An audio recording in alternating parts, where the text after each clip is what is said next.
அனைத்து இலக்கிய நட்புகள் அனைவருக்கும் அடியின அன்பான வணக்கம். இன்று ஒரு இலக்கிய செய்தியை நாம் அறியலாம். பழமொழி கிராமத்தில் சொல்லுவாங்க, சொந்த புத்தி வேணும், இல்லைன்னா சொல் புத்தி வேணும். சொந்த புத்தினா நமக்கே இருக்கிறது, நம்மளே படித்து கற்றுக்கொள்ளணும். அப்படி இல்லைன்னா யாராவது சொல்கிறவங்க புத்தி சொன்னாங்கன்னா அதன் மூலமாக நம்ம கற்றுக்கொள்ளணும். இந்த ரெண்டுமே இல்லை அப்படின்னா அவங்க எப்படி இருப்பாங்க?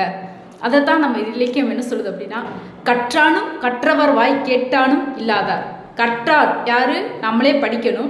அப்படி இல்லைன்னா கற்றவர் வாய் கேட்டானும், இந்த ரெண்டு பேருமே இல்லை அப்படின்னா, தெற்று உணரார் பொருட்களை எற்றேல் அறிவில்லாதவன் மெய் தலைப்பாடு பெரிது இல்லை நாவர் கீழ் பெற்ற கனி என்கிறது நமது இலக்கியம்.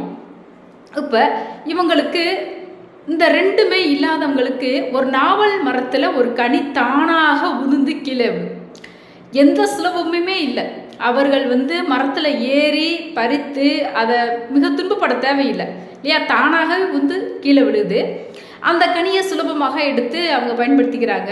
இது எப்படி இருக்கும் அப்படின்னா, எந்த முயற்சியுமே இல்லாமல் ஏதோ எதாச்சியாக கிடைக்கிறது.